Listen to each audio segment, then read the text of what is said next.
কিবা তেওঁক দেখিলেইতো কিবা চম্বলৰ ডকাইত টাইপৰ অলপ গুণ্ডা নিচিনা নালাগে জানো? মই ভাবোঁ যে জয়ন্ত মল্ল বৰুৱাহঁতৰ নিচিনা মানুহৰ ধুবাই যেতিয়া নতুনকৈ নীল দিবলৈ শিকে তেতিয়া নীলৰ পৰিমাণটো বেছি হয়। গতিকে তেওঁ নতুনকৈ মন্ত্ৰীৰ সোৱাদ পাইছেতো, গতিকে তেওঁ অহংকাৰে মূৰত ধৰিছে।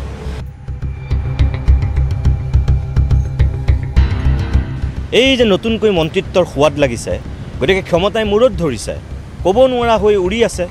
গতিকে এদিন এইবিলাক মানুহক ধূলিৰ লগত যেতিয়া মিহলি কৰি দিব তেতিয়া তেওঁলোকে গম পাব যে ক্ষমতাত নাথাকিলে তেওঁলোকক কেনেকৈ মানুহে গুৰুত্ব দিয়ে। সেইটো দিন তেওঁ অহা নাই কাৰণে তেওঁ গম পোৱা নাই। মই কি বুলি ক'ম যে ভগৱানে তেওঁলোকক সুমতি দিয়ক।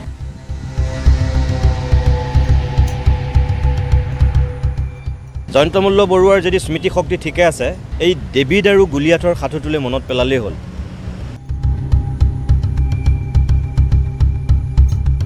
মন্ত্ৰী আছে, তেওঁ নিচিনা মুখ বেকা কৰি কৰি কথা কোৱা কোনোবা মন্ত্ৰী আছে নেকি?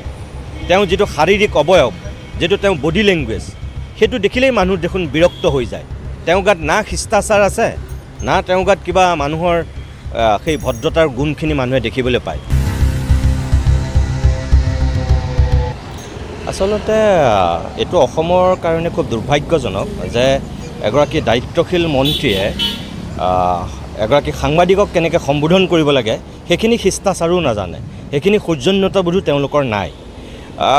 আৰু এটা কথা, মই ভাবোঁ যে জয়ন্ত মল্ল বৰুৱাহঁতৰ নিচিনা মানুহৰ ধুবাই যেতিয়া নতুনকৈ নীল দিবলৈ শিকে তেতিয়া নীলৰ পৰিমাণটো বেছি হয়। গতিকে তেওঁ নতুনকৈ মন্ত্ৰীৰ সোৱাদ পাইছেতো, গতিকে তেওঁ অহংকাৰে মূৰত ধৰিছে। বাকীটো ৰঞ্জিত দাসেতো তেনেকুৱা নকয়, চন্দ্ৰমোহন পাটোৱাৰীটো তেনেকুৱা কথা কোৱা দেখা নাই। সৰ্বানন্দ সোণোৱালটো বহু বেলেগেই সেই ক্ষেত্ৰত, কিন্তু অসম মন্ত্ৰীসভাত থকা তেওঁৰ লগতে মন্ত্ৰী হৈ থকা ৰঞ্জিত দাসে তেনেকুৱা কথা কৈছে নেকি? ৰঞ্জিত দাস পুৰণি বিজেপিৰ মানুহ, তেওঁতো নাই কোৱা কথা তেনেকুৱা, নকয় তেওঁলোকে। অতুল বৰাই, কেশৱ মহন্তই কৈছে নেকি অসম গণ পৰিষদৰ? নাই কোৱা নহয়। কোনে কৈছে? এই যে নতুনকৈ মন্ত্ৰিত্বৰ সোৱাদ লাগিছে, গতিকে ক্ষমতাই মূৰত ধৰিছে, ক'ব নোৱাৰা হৈ উৰি আছে। গতিকে এদিন এইবিলাক মানুহক ধূলিৰ লগত যেতিয়া মিহলি কৰি দিব তেতিয়া তেওঁলোকে গম পাব যে ক্ষমতাত নাথাকিলে তেওঁলোকক কেনেকৈ মানুহে গুৰুত্ব দিয়ে। সেইটো দিন তেওঁ অহা নাই কাৰণে তেওঁ গম পোৱা নাই। মই কি বুলি ক'ম যে ভগৱানে তেওঁলোকক সুমতি দিয়ক। আৰু ২ নম্বৰ কথা, অনুপজ্যোতি এগৰাকী উচ্চ শিক্ষিত যুৱক, স্নাতকোত্তৰ ডিগ্ৰীধাৰী, তেওঁ জাৰ্নেলিজিমৰ এগৰাকী যুৱক। গতিকে তেওঁক সৰু মানুহ বুলি কৈ যেনেকৈ তেওঁ তুচ্ছ তাচ্ছিল্য কৰিছে, জয়ন্ত মল্ল বৰুৱাৰ যদি স্মৃতিশক্তি ঠিকে আছে, এই ডেভিড আৰু গুলিয়াথৰ সাধুটোলৈ মনত পেলালেই হ'ল। মই তাতকৈ একো নকওঁ। কেতিয়াবা সিংহ আৰু নিগনিৰ সাধুটোলৈ মনত পেলালেই হ'ল। সিংহকো কেতিয়াবা নিগনিৰ প্ৰয়োজন হৈছিল। গতিকে জয়ন্ত মল্ল বৰুৱাই ভাবি ল'ব নালাগে যে জীৱনত যদি তেওঁ নিজে সিংহ বুলি ভাবিছে, তেওঁৰ কাৰণে নিগনিৰ কোনোদিন প্ৰয়োজন নাই, তেনেহ'লে তেওঁ মূৰ্খ। এতিয়াতো মই ক'লোৱেই যে ক্ষমতাই মূৰত ধৰিলেতো মানুহে হিতাহিত জ্ঞান হেৰুৱায়, অহংকাৰত মত্ত হয়। গতিকে মই বৰ বুলি ভাবি তেওঁ গুৰু গোসাঁই নমনা হয়, আৰু তেওঁ সেয়াই হৈছে। অসমত যিমান কেইজন মন্ত্ৰী আছে, তেওঁ নিচিনা মুখ বেকা কৰি কৰি কথা কোৱা কোনোবা মন্ত্ৰী আছে নেকি?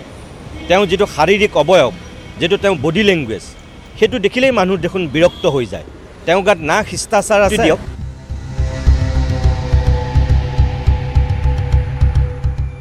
জয়ন্ত মল্ল বৰুৱাৰ যদি স্মৃতিশক্তি ঠিকে আছে, এই ডেভিড আৰু গুলিয়াথৰ সাধুটোলৈ মনত পেলালেই হ'ল।